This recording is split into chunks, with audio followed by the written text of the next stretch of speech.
അന്ന് ഡിസംബർ 31, 2007 കേരളത്തിലെ മലപ്പുറം ജില്ലയിൽ സമയം രാവിലെ 10 മണി ആയിക്കൊണ്ടിരിക്കുകയായിരുന്നു. അപ്പോ എന്നത്തെയും പോലെ തന്നെ അന്നത്തെ ദിവസവും നല്ല ബിസിയായിരുന്നു തെന്നിപ്പാലം പോലീസ് സ്റ്റേഷൻ. ആ സമയത്ത് അവിടേക്ക് ഒരു ഫോൺ കോൾ വരികയാണ്. അതെടുത്ത് സംസാരിച്ച SI ഫോണിൽ പറഞ്ഞ കാര്യം കേട്ട് ഷോക്കായി നിൽക്കുകയാണ്. ഉടനെ തന്നെ ഇൻസ്പെക്ടറടക്കം 10 പോലീസ് ജീപ്പിലും ബൈക്കിലുമായി പുറപ്പെടുകയാണ്. അങ്ങനെ അതിവേഗം പുറപ്പെട്ട ആ ജീപ്പ് ഒരു 5 മിനിറ്റ് കഴിഞ്ഞ് ചേലേമ്പ്ര എന്ന് പറയുന്ന സ്ഥലത്തെ ഒരു ബിൽഡിങ്ങിന്റെ മുന്നിൽ കൊണ്ടുപോയി ജീപ്പ് ഒതുക്കി. ഉടനെ പോലീസ് ജീപ്പിൽ നിന്ന് പോലീസുകാർ ഇറങ്ങുന്നത് കണ്ട് അവിടെ കൂട്ടം കൂടി നിന്ന ജനങ്ങൾ പോലീസിന് വഴിയൊരുക്കുകയാണ്. അങ്ങനെ ആ ബിൽഡിങ്ങിന്റെ ഫസ്റ്റ് ഫ്ലോറിലേക്ക് പോലീസ് അതിവേഗം പോകുന്നുണ്ട്. അങ്ങനെ പോയ പോലീസിന്റെ അടുത്ത് ബാങ്ക് മാനേജർ എന്തോ പറയുകയുണ്ടായി. അത് പറഞ്ഞതും പോലീസ് ആ ബാങ്ക് ചുറ്റും നോക്കുകയാണ്. അപ്പോ അവിടെയുള്ള സ്റ്റാഫുകളെല്ലാം പേടിച്ചു നിൽക്കുന്നത് കണ്ട പോലീസ് ബാങ്ക് മാനേജറുടെ അടുത്ത് എവിടെയാണ് ലോക്കർ റൂം എന്ന് ചോദിക്കുന്നുണ്ട്. അപ്പോൾ മാനേജർ തൊട്ടപ്പുറത്തുള്ള ഒരു ഇരുമ്പിന്റെ ഡോറുള്ള ലോക്കർ റൂമിലേക്ക് പോലീസിനെ കൊണ്ടുപോവുകയാണ്. അവിടെ പോയും പോലീസ് ചുറ്റും നോക്കുന്നുണ്ട്. മാത്രമല്ല അവിടെയുള്ള ലോക്കറുകളെല്ലാം തുറന്നു കിടക്കുന്നതും ആ ലോക്കർ റൂമിന്റെ തറയിൽ ഒരാൾക്ക് കിടക്കാൻ പാകത്തിനുള്ള വലിയൊരു ദ്വാരവും പോലീസുകാർ കാണുകയാണ്. മാത്രമല്ല അവിടെ തറയിൽ കുറേയധികം ഡോക്യുമെന്റുകൾ ചിതറിക്കിടക്കുന്നതും പോലീസ് ശ്രദ്ധിക്കുകയാണ്. മറ്റൊരു ഇരുമ്പ് ഡോറിന്റെ മുന്നിൽ കുറേയധികം വെടിമരുന്നുകളും ചിതറിക്കിടക്കുന്നുണ്ട്. ഇപ്പോൾ പോലീസ് ബാങ്ക് മാനേജറുടെ അടുത്ത് എത്രയാണ് മോഷണം പോയിരിക്കുന്നത് എന്ന് ചോദിക്കുന്നുണ്ട്. അതിന് ബാങ്ക് മാനേജർ പറഞ്ഞത് 9 കോടി വിലപിടിപ്പുള്ള ഗോൾഡ് നഷ്ടപ്പെട്ടിട്ടുണ്ട്, പിന്നെ 50 ലക്ഷം രൂപയും പോയിട്ടുണ്ട് എന്ന് ബാങ്ക് മാനേജർ പോലീസിനോട് പറയുകയാണ്. ഇപ്പോൾ അയാൾ പറഞ്ഞത് കേട്ട് പോലീസ് മാത്രമല്ല മൊത്തം കേരള ഗവൺമെന്റും അന്താളിച്ചു പോവുകയാണ്. അതിനുള്ള കാരണം ആ ഒരു സമയത്ത് കേരളത്തിൽ മാത്രമല്ല ഇന്ത്യയിൽ പോലും ഇങ്ങനത്തെ ഒരു ബാങ്ക് റോബറി നടന്നിട്ടില്ല. അത് ഗവൺമെന്റിനെ തന്നെ വിറപ്പിച്ച് കേരളം മൊത്തം സെൻസേഷണലായി പറയപ്പെട്ട് ബോളിവുഡ് സിനിമകളെ പോലെയുള്ള ചേലമ്പ്ര ബാങ്ക് റോബറി കേസിനെ കുറിച്ചിട്ടാണ് ഇന്നത്തെ വീഡിയോയിൽ നമ്മൾ ഇൻവെസ്റ്റിഗേഷൻ ചെയ്യാൻ പോകുന്നത്. അപ്പോൾ എല്ലാവർക്കും പുതിയൊരു വീഡിയോയിലോട്ട് സ്വാഗതം. ഞാൻ അക്ബർ, നിങ്ങൾ കണ്ടുകൊണ്ടിരിക്കുന്നത് the true files. Welcome back.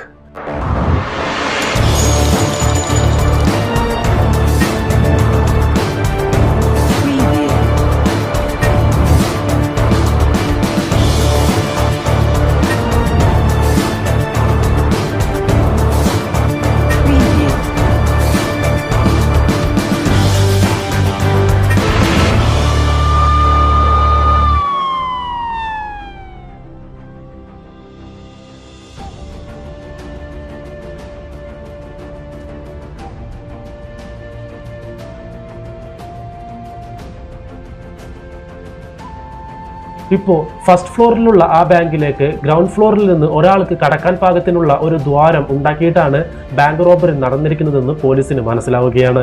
ഇങ്ങനെ ഹോൾ ഉണ്ടാക്കിയിരിക്കുന്നത് ഡയറക്റ്റ് ലോക്കർ റൂമിന്റെ തറയിലായതുകൊണ്ട് തന്നെ ബാങ്കിലുള്ള ആരോ റോബറി നടത്തിയവർക്ക് ഹെൽപ്പ് ചെയ്തിട്ടുണ്ട് എന്ന് പോലീസിന് ഒരു ഡൗട്ട് വരികയാണ്.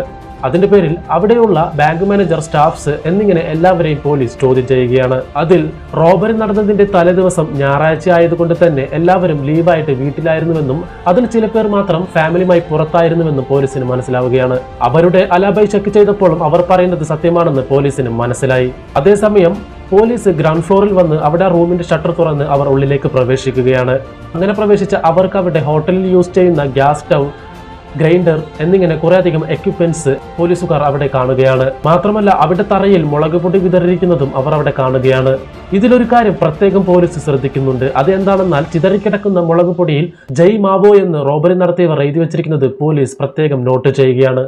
അതർ സ്റ്റേറ്റുകളിൽ മാവോയിസ്റ്റുകൾ മോഷ്ടിക്കുന്നത് ഇപ്പോൾ കേരളത്തിലും തുടങ്ങിയോ എന്ന് പോലീസ് തിങ്ക് ചെയ്തിട്ട് അടുത്തുള്ള കടക്കാരോടും ആളുകളോടും പോലീസ് അന്വേഷിക്കുന്ന സമയത്ത് കുറെ നാളായിട്ട് ഗ്രൗണ്ട് ഫ്ലോറിലുള്ള ഹോട്ടൽ അടഞ്ഞു കിടക്കുകയായിരുന്നുവെന്നും വലിയൊരു ഫ്ലക്സ് ബോർഡ് വെച്ച് ആ ഹോട്ടലിന്റെ മുൻവശം അടച്ചിരിക്കുകയായിരുന്നുവെന്നും അങ്ങനെ അടഞ്ഞു കിടക്കുന്ന ആ ഹോട്ടലിന്റെ ഉള്ളിൽ നിന്ന് കുറേയധികം മെഷീനുകൾ ഉപയോഗിക്കുന്ന ശബ്ദങ്ങൾ കേൾക്കാറുണ്ടായിരുന്നുവെന്നും ആളുകൾ പോലീസിനോട് പറയുകയാണ്.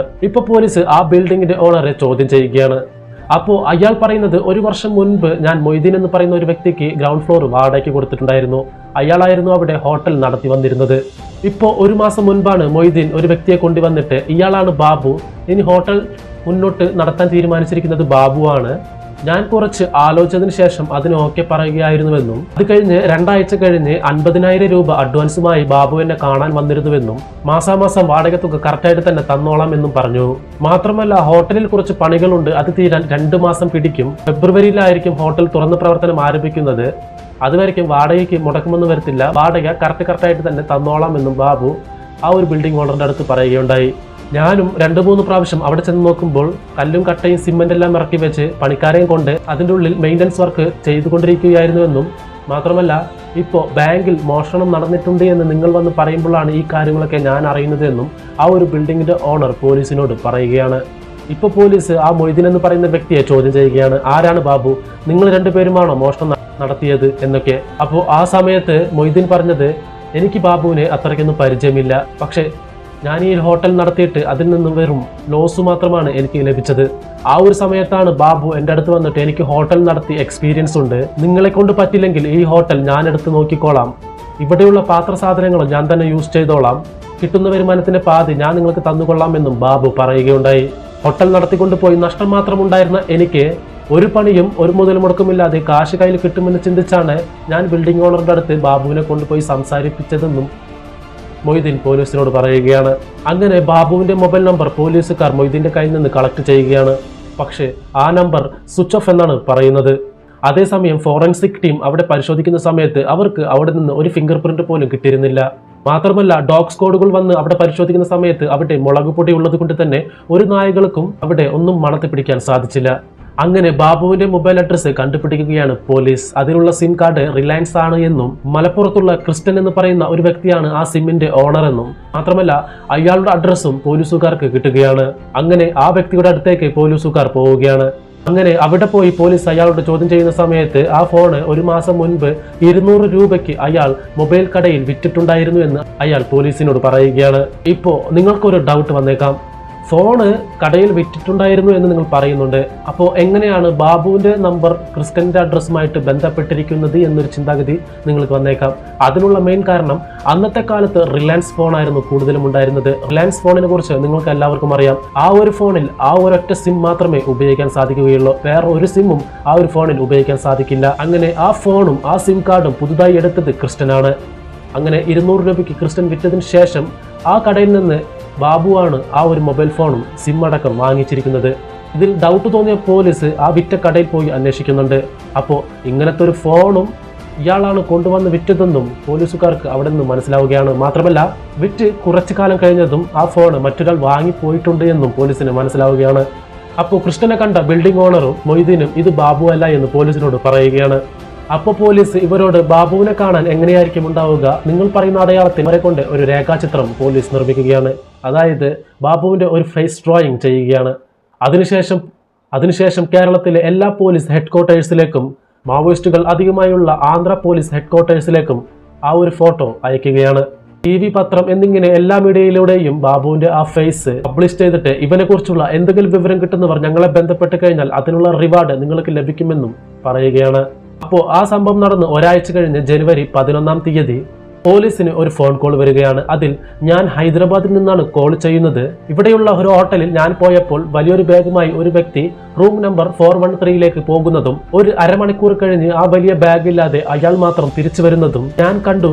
ഇതിൽ ശ്രദ്ധിക്കേണ്ട കാര്യം എന്താണെന്നാൽ നിങ്ങൾ TV മീഡിയയിലൂടെ പബ്ലിഷ് ചെയ്ത അതേ ഫോട്ടോയിലുള്ള ആൾ തന്നെയാണ് ഞാനിവിടെ കണ്ടതെന്ന് പറഞ്ഞ് ആ ഫോൺ കോൾ ഡിസ്കണക്ട് ആവുകയാണ്. ഇത് കേട്ട കേരള പോലീസ് ആന്ധ്ര പോലീസിന് ഇൻഫർമേഷൻ കൊടുക്കുകയാണ്. ഉടനടി ആന്ധ്ര പോലീസ് ആ ഹോട്ടലിൽ ചെന്ന് ആ റൂമിൽ സെർച്ച് ചെയ്യുകയാണ്. അപ്പോൾ അവിടെ ആരെയും തന്നെ ആന്ധ്ര പോലീസിന് കാണാൻ സാധിച്ചില്ല. പക്ഷേ ഇയാൾ പറഞ്ഞ പോലെ തന്നെ അവിടെ ആ ഒരു വലിയ ബാഗ് ഉണ്ടായിരുന്നു. അതിൽ 1 കിലോ സ്വർണ്ണാഭരണങ്ങളും കുറേയധികം തെലുങ്ക് ന്യൂസ് പേപ്പറുകളും പിന്നെ അതിൽ ജയ് മാവോ എന്ന് എഴുതി വച്ചിരിക്കുന്നത് പോലീസ് കാണുകയാണ്. ഇതറിഞ്ഞ കേരള പോലീസ് എത്രയും പെട്ടെന്ന് മാവോയിസ്റ്റ് ബാബുവിനെ അറസ്റ്റ് ചെയ്യാൻ പറഞ്ഞ് ആന്ധ്ര പോലീസിന് പ്രഷർ കൊടുക്കുകയാണ്. അപ്പോഴാണ് കേരള പോലീസിന് ആലോചിക്കാൻ പറ്റാത്ത വലിയൊരു ട്വിസ്റ്റ് നടക്കുന്നത്. ഈ കേസ് നല്ലവണ്ണം സ്റ്റഡി ചെയ്ത ആന്ധ്രയിലുള്ള കൃഷ്ണകുമാർ എന്ന് പറയുന്ന പോലീസ് ഓഫീസർ കേരള പോലീസിന്റെ അടുത്ത് ഒരു പ്രധാനപ്പെട്ട കാര്യം ഈ കേസുമായി ബന്ധപ്പെട്ട് നിങ്ങൾ മിസ് ചെയ്തു എന്ന് പറയുകയാണ്. അത് എന്താണെന്നാൽ ഞാൻ പല വർഷങ്ങളായിട്ട് മാവോയിസ്റ്റുകളുടെ കേസ് പഠിച്ചുകൊണ്ടിരിക്കുകയാണ്. അതിൽ മാവോയിസ്റ്റുകൾ ചെയ്യുന്ന ഒരു കേസിലും ജയ് മാവോ എന്ന് അവർ എഴുതി വെക്കില്ല. മാത്രമല്ല നിങ്ങൾ പറഞ്ഞ ഹോട്ടലിൽ അവിടെയുള്ള സ്റ്റാഫുകളോട് അന്വേഷിച്ചപ്പോൾ നമ്മൾ അന്വേഷിക്കുന്ന ബാബുവിന്റെ ഒരു ലക്ഷണങ്ങളുമില്ലാത്ത ഒരു വ്യക്തിയാണ് ആ റൂമിൽ ഉണ്ടായിരുന്നത് എന്നാണ് ഞങ്ങൾക്ക് മനസ്സിലാക്കാൻ സാധിച്ചത്. മാത്രമല്ല നിങ്ങൾക്ക് കോൾ ചെയ്ത വ്യക്തിയുടെ ഫോണിലേക്ക് ഞങ്ങൾ ട്രൈ ചെയ്തു, പക്ഷെ അയാളുടെ ഫോൺ സ്വിച്ച് ഓഫ് എന്നാണ് പറയുന്നത്. റിവാർഡിന് വേണ്ടിയാണ് അയാൾ നിങ്ങളെ കോൾ ചെയ്തിരുന്നതെങ്കിൽ എന്തുകൊണ്ടായിരിക്കും അയാളുടെ ഫോൺ സ്വിച്ച് ഓഫ് എന്ന് പറയുന്നത്? ആ മൊബൈൽ നമ്പർ ട്രേസ് ചെയ്ത് അതിൽ അഡ്രസ് ഞങ്ങൾ കണ്ടുപിടിച്ചപ്പോൾ ഫേക്ക് പ്രൂഫ് ഉപയോഗിച്ച് എടുത്ത സിം കാർഡാണെന്ന് ഞങ്ങൾക്ക് അതിൽ നിന്നും മനസ്സിലായി. ഇതിൽ നിന്നും മനസ്സിലാക്കേണ്ട വിഷയം, മോഷണം നടത്തിയവർ തന്നെയാണ് നിങ്ങളെ വിളിച്ച് ഇക്കാര്യം പറഞ്ഞിരിക്കുന്നത്. അതിലൂടെ അവർ നിങ്ങളെ ഈ കേസിൽ നിന്ന് വഴിതിരിച്ചു വിട്ടിരിക്കുകയായിരുന്നുവെന്ന് പറയുകയാണ് ആന്ധ്ര പോലീസ് ഓഫീസർ കൃഷ്ണകുമാർ. ഇപ്പൊ ബാബു മാവോയിസ്റ്റ് അല്ലെങ്കിൽ പിന്നെ വേറെ ആരായിരിക്കുമെന്ന് ചിന്തിക്കാൻ തുടങ്ങുകയാണ് കേരള പോലീസ്. അപ്പോഴാണ് ചേലേമ്പ്ര ബാങ്ക് ബിൽഡിംഗ് ഓണറുടെ ഫോൺ കോൾ പോലീസിന് വരുന്നത്. അതിൽ ബ്രേക്ക് ത്രൂ ആയിട്ടുള്ള ഒരു വിഷയവും പോലീസിന് കിട്ടുന്നുണ്ട്. അത് എന്താണെന്നാൽ, ബാബു തനിക്ക് അഡ്വാൻസ് തരുവാൻ വേണ്ടി വീട്ടിലേക്ക് വന്നപ്പോൾ ബാബുവിന്റെ കയ്യിൽ 2 മൊബൈൽ ഫോൺ ഉള്ളത് അയാൾ ശ്രദ്ധിച്ചിരുന്നു. അതിൽ കോളുകൾ വന്നപ്പോൾ വീട്ടിന് പുറത്തു പോയാണ് അയാൾ ഫോൺ സംസാരിച്ചതെന്നും പോലീസിനോട് ബിൽഡിംഗ് ഓണർ പറയുകയാണ്. ഇപ്പോൾ ബാബുവിന്റെ മറ്റൊരു മൊബൈൽ നമ്പർ കണ്ടുപിടിക്കാൻ പോലീസ് ശ്രമിക്കുകയാണ്. അത് എങ്ങനെയാണെന്നാൽ, ബാബു 2 ഫോണും ഒരുമിച്ചായിരിക്കുമല്ലോ യൂസ് ചെയ്തത്. അപ്പോൾ ബിൽഡിംഗ് ഓണർ പറയുന്ന ആ ഒരു സമയത്ത് ആ ഒരു ടവർ ലൊക്കേഷനിലെ എല്ലാ കോൾസും ട്രേസ് ചെയ്തപ്പോൾ ആ സമയത്ത് 2 ലക്ഷം കോൾസ് ആക്റ്റീവ് ആയിരുന്നുവെന്ന് പോലീസിന് മനസ്സിലാവുകയാണ്. ഇപ്പോൾ പോലീസിന്റെ മുന്നിലുള്ള ഏറ്റവും വലിയ വെല്ലുവിളി എന്തായിരുന്നുവെന്നാൽ, ആ 2 ലക്ഷം കോൾസും ചെക്ക് ചെയ്ത് അതിൽ നിന്ന് ബാബുവിന്റെ മറ്റൊരു നമ്പർ കണ്ടുപിടിക്കുക എന്നതായിരുന്നു. അപ്പോഴാണ് അതിൽ കുറച്ച് നമ്പേഴ്സ് വൈകുന്നേരം 3:30 തൊട്ട് 5 മണി വരയ്ക്കും അടുത്തുള്ള വേറൊരു സിറ്റിയിലേക്ക് പോയിട്ട് ചേലേമ്പ്ര വന്നതിന്റെ ട്രേസസ് പോലീസിന് കിട്ടുന്നത്. അപ്പോൾ ആ ചേലേമ്പ്ര ടവറേജിൽ എത്ര കോൾസ് ആക്റ്റീവ് ആയിരുന്നുവെന്ന് പോലീസ് കണ്ടുപിടിക്കുകയാണ്. അങ്ങനെ 2 ലക്ഷം കോളുകളിൽ നിന്ന് അത് വെറും 1000 കോളുകളായി കൺവേർട്ട് ആവുകയാണ്. ഇപ്പോൾ കേരള പോലീസ് എന്താണ് ചെയ്യുന്നതെന്നാൽ, ആ 1000 നമ്പറിലേക്ക് കോൾ ചെയ്യുകയാണ്. എന്നിട്ടൊരു പ്രധാനപ്പെട്ട കേസ് വിഷയമായിട്ട് പോലീസ് സ്റ്റേഷൻ വരയ്ക്ക് വരണമെന്നും പറയുകയാണ്. അതിൽ ഒരു 100-300 പേര് ഓക്കെ, ഞാൻ നാളെ വരാം, ഞാൻ നാട്ടിലില്ല, തിരിച്ചെത്തിയാൽ ഉടൻ സ്റ്റേഷനിൽ എത്തിക്കോളാം, 2-3 ദിവസം കഴിഞ്ഞ് വന്നോളാം എന്നൊക്കെ പോലീസിനെ കോപ്പറേറ്റ് ചെയ്യുന്ന രീതിയിൽ സംസാരിക്കുകയാണ്. പക്ഷെ അതിനുശേഷം കോൾ ചെയ്ത ജോസഫ് എന്ന് പറയുന്ന വ്യക്തി മാത്രം, ഞാൻ കേരളത്തില്ല, നോർത്ത് ഇന്ത്യയിലാണുള്ളത്, ജോലിയുടെ ആവശ്യമായി വന്നിരിക്കുകയാണ്, തിരിച്ച് നാട്ടിലേക്ക് എത്താൻ 1 മാസം പിടിക്കുമെന്നും അയാൾ പറയുകയാണ്. അപ്പോൾ അദ്ദേഹത്തിന്റെ സംസാരത്തിൽ ഒരു ഭയം തോന്നിയത് പോലീസുകാർ നോട്ട് ചെയ്യുകയാണ്. ഒരു പക്ഷേ ജോസഫ് റോബറി നടത്തിയ കൂട്ടത്തിലുണ്ടായിരുന്ന ആളായിരുന്നുവെങ്കിൽ അയാൾ അലേർട്ട് ആവാതിരിക്കാൻ വേണ്ടി, ശരി നിങ്ങൾ 1 മാസം കഴിഞ്ഞ് നാട്ടിലെത്തിയാൽ പോലീസ് സ്റ്റേഷനിലേക്ക് വായോ എന്ന് പോലീസുകാർ പറയുകയാണ്. അതിന് ജോസഫും ശരി ഞാൻ വന്നോളാം സാർ എന്ന് പറഞ്ഞ് ആ ഫോൺ കോൾ കട്ട് ചെയ്യുകയാണ്. കട്ട് ചെയ്ത അടുത്ത നിമിഷം പോലീസുകാർ ആ നമ്പർ എവിടെയാണ് ഉള്ളത് എന്ന് ട്രേസ് ചെയ്യുകയാണ്. അതിൽ പോലീസുകാർ സംശയിച്ചതുപോലെ തന്നെ ആ ടവർ ലൊക്കേഷൻ കോഴിക്കോടായിരുന്നു കാണിച്ചിരുന്നത്. ഒരു പക്ഷേ ഇയാളായിരിക്കുമോ ബാബു എന്ന് പോലീസ് സംശയിക്കുകയാണ്. എന്നിട്ട് ആ നമ്പറിലേക്ക് വീണ്ടും ട്രൈ ചെയ്യുന്നുണ്ട്. പക്ഷെ ഇപ്പോൾ ആ നമ്പർ സ്വിച്ച് ഓഫ് എന്നാണ് പറയുന്നത്. ഇപ്പോൾ പോലീസിന് സംശയങ്ങളൊക്കെ മാറി 100% അത് ഉറപ്പിക്കുകയാണ്. പോലീസ് ആ നമ്പർ ട്രേസ് ചെയ്തപ്പോൾ അത് കോഴിക്കോട്ടുള്ള ഒരു വീട്ടിന്റെ അഡ്രസ്സാണ് എന്ന് പോലീസിന് മനസ്സിലായി. ഉടനെ പോലീസ് അവിടെ പോയി അന്വേഷിക്കുമ്പോൾ വീട് പൂട്ടിക്കിടക്കുന്നത് പോലീസ് ശ്രദ്ധിക്കുകയാണ്. അപ്പോൾ അടുത്തുള്ള വീട്ടുകാരോട് എല്ലാവരോട് ചോദിച്ചപ്പോൾ ജോസഫ് പ്രഗ്നന്റ് ആയിട്ടുള്ള അനിത എന്ന് പറയുന്ന ഭാര്യയുടെ കൂടെ ഹോസ്പിറ്റലിലേക്ക് ചെക്കപ്പിന് വേണ്ടി പോയിരിക്കുകയാണ് എന്ന് പോലീസിന് മനസ്സിലായി. അങ്ങനെ ആ ഹോസ്പിറ്റലിലേക്ക് പോയ പോലീസ് പ്രഗ്നന്റ് ആയിട്ടുള്ള അനിത എന്ന് പറയുന്ന സ്ത്രീയുടെ കൂടെ നിന്നുണ്ടായിരുന്ന ജോസഫ് എന്ന് പറയുന്ന വ്യക്തിയെ അറസ്റ്റ് ചെയ്ത് സ്റ്റേഷനിലേക്ക് കൊണ്ടുപോവുകയാണ്. അങ്ങനെ പോലീസ് അയാളെ ചോദ്യം ചെയ്തപ്പോഴാണ് അത് ചേലേമ്പ്ര ബാങ്ക് റോബറി ചെയ്തത് ഞാനാണ് എന്ന് പറഞ്ഞ് അയാൾ സമ്മതിക്കുന്നത്. അങ്ങനെ അയാൾ പറഞ്ഞ കാര്യം കേട്ട് അവിടെ ഉണ്ടായിരുന്ന പോലീസുകാരെല്ലാവരും ഷോക്കാവുകയാണ്. അങ്ങനെ അയാൾ പറഞ്ഞ കാര്യങ്ങൾ ഇതാണ്. തൃശ്ശൂരിലെ പാവപ്പെട്ട ഒരു കുടുംബത്തിൽ ജനിച്ച ജോസഫ് 10ാം ക്ലാസ് കഴിഞ്ഞതും പഠിപ്പ് നിർത്തി മോശമായിട്ടുള്ള കൂട്ടുകെട്ടിൽ പോയിട്ട് സ്മോക്ക് ചെയ്യുന്നതും ഡ്രിങ്ക്സ് അടിക്കുന്നതും തുടരുകയാണ്. അങ്ങനെയുള്ളപ്പോഴാണ് ഷിബു എന്ന് പറയുന്ന ഒരു വ്യക്തിയുമായി ചങ്ങാത്തം കൂടുന്നത്. അങ്ങനെ അവർ 2 പേരും construction work, mechanic work, welding work, hotel work എന്നിങ്ങനെ പല ജോലികളും പല ഇല്ലീഗൽ വർക്കുകളും പല സ്ഥലങ്ങളിൽ ചെയ്യാൻ തുടങ്ങിയിരുന്നു. അത് 2-3 മാസം എന്നിങ്ങനെ അങ്ങനെ ഉത്തരവാദിത്തമില്ലാതെയും മോശമായിട്ടുള്ള കൂട്ടുകെട്ടിലേക്ക് പോയ അയാളെ പേരൻസ് അനിത എന്ന് പറയുന്ന ഒരു പെണ്ണിനെ കല്യാണം ചെയ്തു കൊടുക്കുകയാണ്. അവിടെ നിന്ന് 1 മാസം കഴിഞ്ഞ് അനിത പ്രഗ്നന്റ് ആവുകയാണ്. അപ്പോഴാണ് ജോസഫിന് ഒരു ചിന്ത വരുന്നത്. കുട്ടികളായി കഴിഞ്ഞാൽ നല്ല സൗകര്യമുള്ള ഒരു ലൈഫ് വേണ്ടിവരും, അതിന് പണം ആവശ്യമാണ്. അപ്പോൾ എന്താണ് ചെയ്യുക എന്ന് ജോസഫ് ചിന്തിക്കുകയാണ്. അപ്പോഴാണ് ധൂം എന്ന് പറയുന്ന ഹിന്ദി സിനിമ ജോസഫ് കാണുന്നതും ബാങ്കിൽ നിന്ന് എങ്ങനെയാണ് പണം മോഷ്ടിക്കുക എന്നും ജോസഫ് മനസ്സിലാക്കുന്നതും. ഈ ഒരു വിഷയം കൂട്ടുകാരനായിട്ടുള്ള ഷിബുവിനോടും വേറെ പല കൂട്ടുകാരോടും ജോസഫ് സംസാരിക്കുന്നുണ്ട്. എത്ര ദിവസം എന്ന് പറഞ്ഞാണ് ഈ ചെറിയ ചെറിയ പണികളൊക്കെ ചെയ്യുന്നത്, അതിന് പകരം ഒരു ബാങ്ക് കൊള്ളയടിച്ച് സെറ്റിൽഡ് ആയിക്കൂടെ എന്ന് ജോസഫ് എല്ലാവരോടും പറയുകയാണ്. ഇപ്പൊ അവർ ചെയ്ത ചെറിയ ചെറിയ ഇല്ലീഗൽ ജോലികളിൽ നിന്ന് രക്ഷപ്പെട്ടു പോയ അവർക്ക് പോലീസ് ഇവരെ ഇതുവരെയ്ക്കും പിടിച്ചിട്ടില്ല എന്ന ധൈര്യത്തിൽ എല്ലാവരും അതിന് ഓക്കെ പറയുകയാണ്. ഇപ്പോൾ അതിനുവേണ്ടി മലപ്പുറം ജില്ലയിൽ കൊള്ള ചെയ്യാൻ പറ്റിയ ബാങ്ക് ഏതാണെന്ന് അവർ അന്വേഷിച്ചു കൊണ്ടിരിക്കുകയാണ്. അപ്പോഴാണ് ജോസഫിന് ചേലേമ്പ്ര ഗ്രാമീണ ബാങ്ക് ശ്രദ്ധയിൽപ്പെട്ടത്. മാത്രമല്ല ആ ബാങ്കിന്റെ ലോക്കർ റൂമിൽ ഹോളിട്ട് ആ ബാങ്കിന്റെ ഉള്ളിലേക്ക് കടക്കാൻ പാകത്തിന് ഫസ്റ്റ് ഫ്ലോറിലായിരുന്നു ആ ബാങ്ക് സ്ഥിതി ചെയ്തിരുന്നത്. മാത്രമല്ല ആ ബാങ്കിനെ മൊത്തത്തിൽ ഇവർ വാച്ച് ചെയ്യുമ്പോൾ നൈറ്റ് സെക്യൂരിറ്റി ആയിട്ട് ആരും തന്നെ ഉണ്ടായിരിക്കില്ല എന്ന് ഇവർക്ക് മനസ്സിലാവുകയാണ്. അതുകൊണ്ട് തന്നെയാണ് ആ ബാങ്ക് അവർ ചൂസ് ചെയ്തതും. അങ്ങനെ അടിയിലുള്ള മൊയ്തീൻ നടത്തിക്കൊണ്ട് പോയിരുന്ന ഹോട്ടലിലേക്ക് ഇടയ്ക്കിടയ്ക്ക് ഭക്ഷണം കഴിക്കാൻ ജോസഫ് പോയിരുന്നു. അങ്ങനെ മൊയ്തീനോട് തന്റെ ശരിക്കുമുള്ള പേര് മറച്ചു വെച്ചുകൊണ്ട് തന്റെ പേര് ബാബു ആണ് എന്ന് പറഞ്ഞ് സംസാരിക്കുകയാണ്. അങ്ങനെ സംസാരത്തിന്റെ ഇടയിൽ ഹോട്ടൽ നഷ്ടത്തിലേക്കാണ് പോകുന്നത് എന്നും മൊയ്തീൻ ജോസഫിനോട് പറയുകയാണ്. അപ്പോഴാണ് ഈ ഹോട്ടൽ ഫാസ്റ്റ് ഫുഡായിട്ട് മാറ്റിക്കഴിഞ്ഞാൽ നല്ല ലാഭമുണ്ടാകും, ഇതിലെനിക്ക് നല്ല എക്സ്പീരിയൻസ് ഉണ്ട്, വേണമെങ്കിൽ ഞാൻ നടത്തിക്കൊള്ളാമെന്നും ജോസഫ് മൊയ്തീനോട് പറയുന്നത്.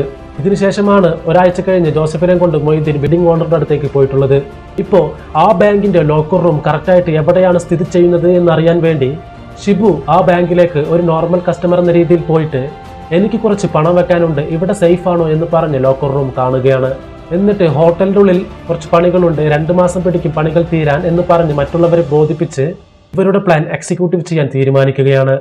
അങ്ങനെയാണ് ഡിസംബർ 30-ാം തീയതി ഇവർ പ്ലാൻ ചെയ്ത പോലെ റോബറി നടത്താൻ പോകുന്നത്. അതിനുവേണ്ടി ആ ബിൽഡിങ്ങിന്റെ സീലിംഗ് ഇലക്ട്രിക്കൽ ഡ്രിൽ മെഷീൻ ഉപയോഗിച്ചിട്ട് ഇവർ മാറി മാറി പൊളിക്കാൻ തുടങ്ങുകയാണ്.